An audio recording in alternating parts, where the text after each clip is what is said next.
All right, so we have Landy over here again. Landy's has a lot of good insight on a lot of things that are happening in the industry. So if you guys really want to know, just want to have a different perspective, because again, like I always say when I bring a guest on the show, particularly when in the case of Landy, it's not simply because these people know a lot. It's also because you don't want to just have one point of view, which is my point of view.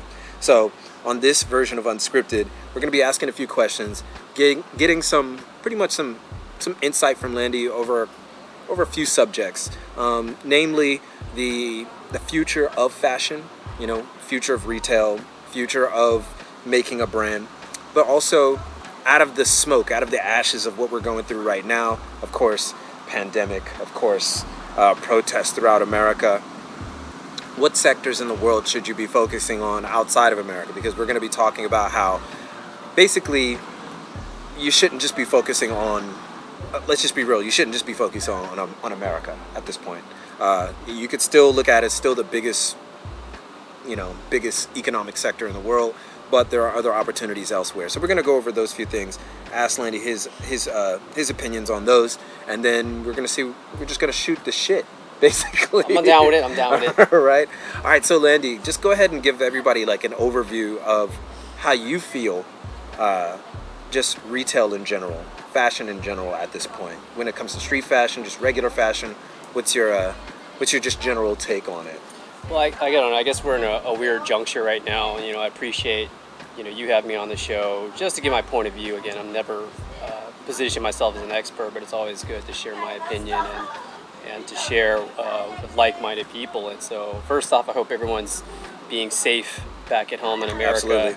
And doing well and keeping their friends and family close, because we're seeing what's most important right now. And I think we're going to start to see, obviously, a huge course correction for brands and fashion in general, in the same way that you may have imagined how a recession had happened around 2009, 2010, is that, definitely a huge hit in the economy.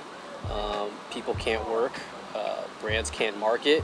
I think a lot of brands, in the last 2 years, there was always this big shift towards digital, but then people forgot about the experiential marketing aspect.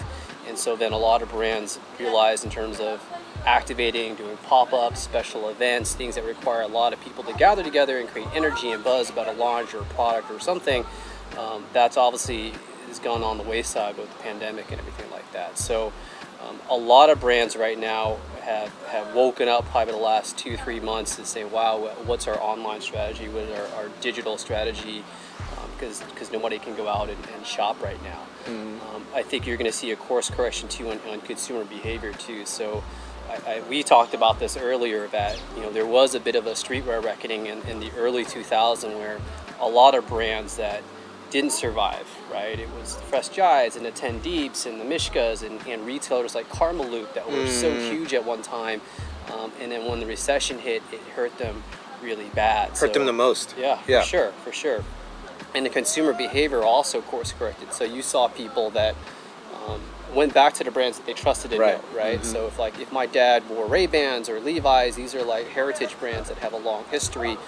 I'm going to invest my money into something like that, which is going to have a lot more longevity versus a product that is just like a flash in a pan launch and stuff like that. So it'll be interesting to see right now, because this is a different type of recession, where it's not just people are out of work and business is out of work, but once things start to turn around, I think we'll see a quicker return than we saw from the long recovery of the Great Recession. A lot of people have been asking, like a few people have been asking on the channel, something that I've thought of, but I never really considered, because I'm the type of person who's just like, creativity is you can't stop creativity.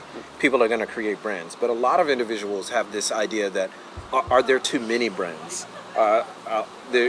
We have enough brands. There's enough clothes out there. We don't need any more brands, and that kind of discourages people from creating brands. For sure. In a little bit, in a way. Yeah. But also, I think what they're looking at is more of not just the economical impact, but also the ethical impact. Like, we're thinking about sustainable brands. We're thinking about fashion. As we just went to Uniqlo, right? And they had a recycle box. Yeah. You can put your recycled clothes in the box in the store. So Uniqlo even recognizes that we need to start recycling these clothes. Yeah, even just the churn of how long we own clothes, right? Right. Yeah.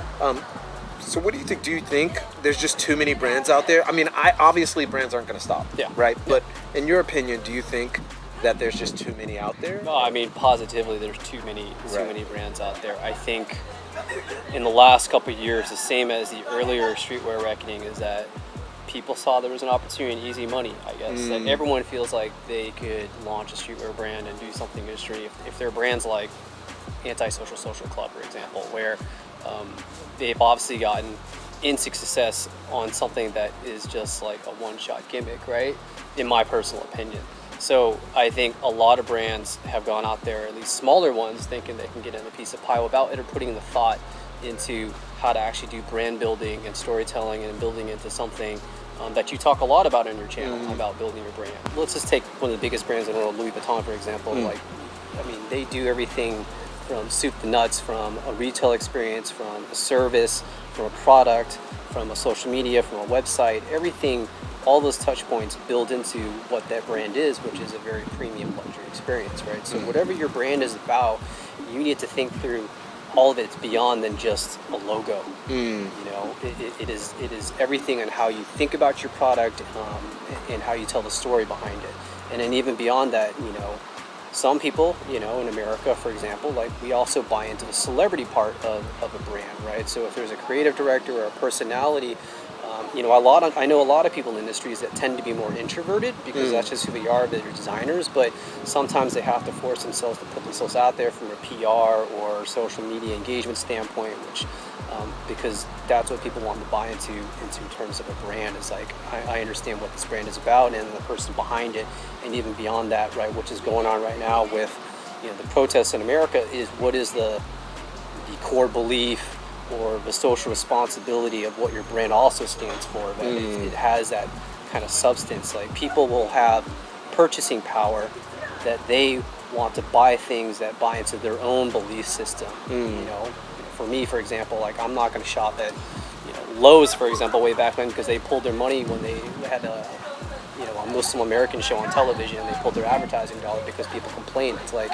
why would I want to support a business that doesn't support the same kind of belief system that I have? So really, like when you're doing a brand, I think you got to think about all of those things and how you tell them in a very kind of cohesive story about what you're about. Yeah, actually, you're touching on something that we were just about to switch gears on that very topic, the idea of brand responsibility, right? What you know, considering the protests that are happening in America at the time of this, right? I am very quick to criticize the fashion industry for its silence, but not only for its silence. When they do come out, it's like donation here, donation there, donation there. And if you're not hip to, just so you guys know, if you're not hip to the fashion industry, that's easy for them. They literally can do that at the drop of a dime. It's just writing a check. Yeah, right? it's writing a check. You know, you talk about Supreme giving $500,000. That's a drop in the bucket for Supreme. They make $500,000 every time you guys buy something from their store when they drop it. So that's nothing to them, right? What's more impactful is getting into the community and making a change, right? What is your responsibility to that community? Do you think brands in the fashion industry, both in luxury designer and in street fashion, streetwear, as you call it, as most of us call it, do you think that they have that responsibility to speak up? I think most brands have that situation where if they don't say anything, you're considered complicit, right? Right. And if you do say something, then is it enough for people, you know, to make them happy, right? And either way, for a lot of brands, it is a very, very difficult tightrope to walk, Right. unless you fully own up to it or fully follow through on that initiative or responsibility. So certainly I think for some of the more mature businesses and luxury houses and things like that, they come at a deficiency because diversity, for example, is not one of their strong suits, to be quite honest, right? You don't see diversity from a staffing, from an executive standpoint, from the models that you see in a runway. It is a significant issue. Right. Versus on the streetwear side, like that's not been an issue because streetwear was always a platform for people that were marginalized outside the fashion industry to do something and create something that would be, you know, more inclusive, right? But something that wasn't represented. Like streetwear became this voice of, you know, people that didn't have the same platform or financial resources that a big fashion brand could, and we're going to go do something for us, our people. Right. I mean, you could take a perfect example of Fubu way back in the day, right? People laugh about that brand, but because it's become a cliche hip hop label, but what they represented, this was a self-made brand within the African American community to do something for themselves and to represent who they are, right? And so that was because there was probably large-scale brands that weren't speaking to the community in that authentic way that they were doing, right? So I think, do brands have that responsibility? For sure, certainly. Like, I think if you're going to be a corporation, you need to have some level of corporate responsibility and be a good corporate citizen.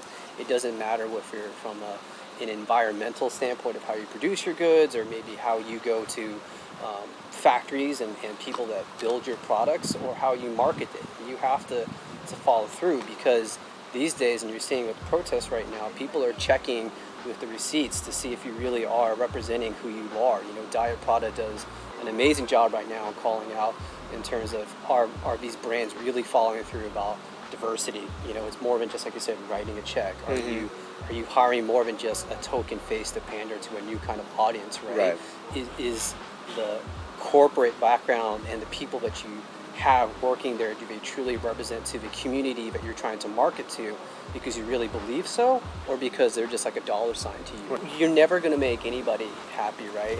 I think you're just too big. Yeah, you're too big, right? So the cynical part of me is, I'm sure that every business goes and does the business calculation on is it worth making one side or the other side kind of angry. And that's the new climate today, that we're so completely polarized, right? Everyone laughs about, like, right, the famous quote Michael Jordan back in the day says, Republicans buy shoes too, right? But he said that in jest, right? But there is some merit in that thinking, right? Where a lot of brands, right, it was better not to say something maybe 10, 20 years ago from a business standpoint and just be straight and narrow and try to please absolutely everybody. But these days, it's just general, psychographics of consumers today is that there is strong contingents on either side. People are going to purchase and buy into brands or people if they fully represent their own belief system. And then there's all that big people in the middle that just don't care. Right.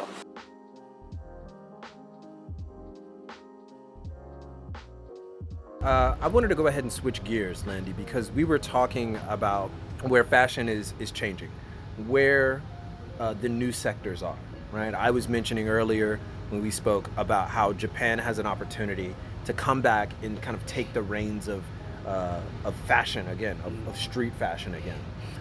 Do you think brands that are based in America are, creators, like designers coming up who are trying to start their own brand, do you think that they should start focusing on places other than America? You're getting 40 million people who are out of work right now, right? You got a new class coming in of young people who don't know what the prospects are for a job. It's an era of uncertainty.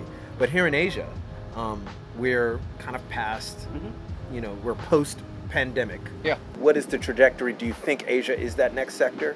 Or do you think that Western brands, Western designers should start focusing on the Asia sector? We already saw a little bit of this happening with more and more brands, bigger brands coming over to Asia. But do you think even smaller brands should start focusing on them too? Yeah, for sure. I think you can no longer afford to ignore it, right? If you're going to be a brand and you want to be successful, you have to look beyond your own audience within your own country. I think maybe 10, 15 years ago, that was not an issue, right? Because you could sell at home and not have a problem. But beyond that, you didn't have access to those markets. Now with social media, everything is kind of universal, in the sense that you could launch a brand and sell anywhere. The infrastructure and logistics are there in place that you could sell to China or Japan or whatever. So I don't think you can ignore those other markets. So from a marketing and business standpoint, for sure, and you see it even here in Asia, but there are certain brands that are more popular in other countries than they are even here in Japan, for example. We talked about Mastermind, for example, a very well-respected OG Japanese brand, but actually had a bigger consumer market in Asia, starting in Hong Kong, than in Japan. So it really depends on where you could find your audience and where you can sell with.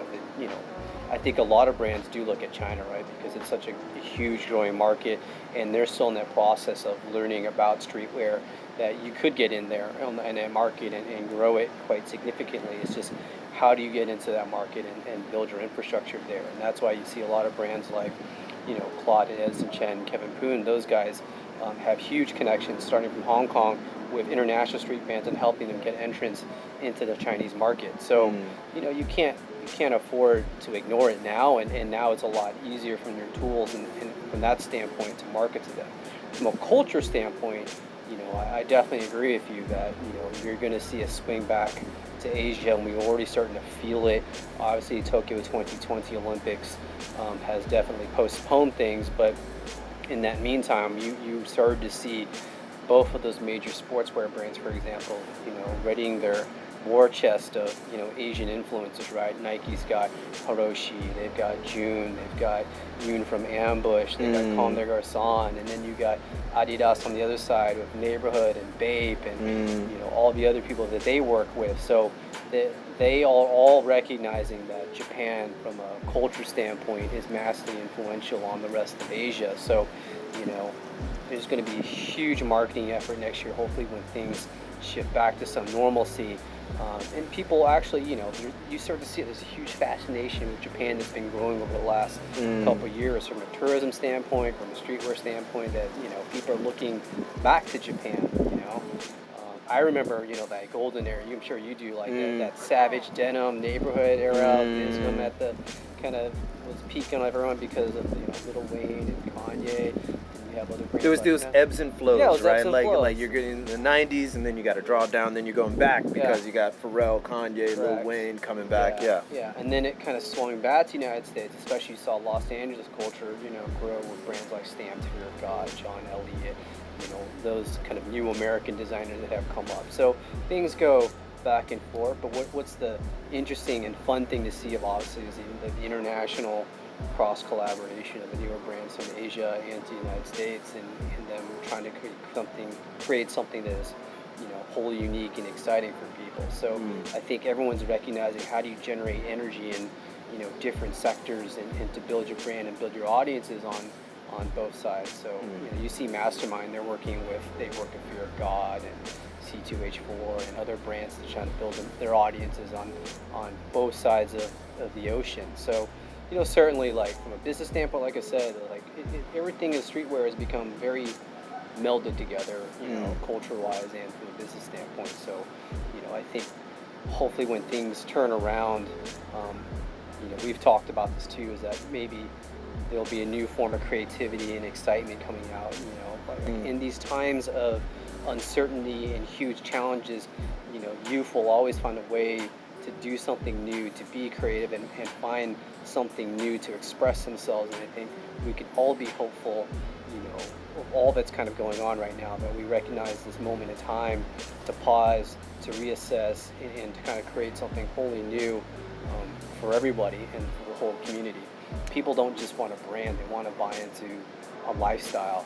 They want to buy into something that is all the things that we've talked about. Beyond that, it's the philosophy and what ethos of what brand stands for, and even from a corporate responsibility standpoint. So, that's just my viewpoint. But like I said, like I'm not an expert. There's certainly brands out there if they could get by with just creating a logo, and that's just fine. But whether or not they will stand the test of time, we will really have to see.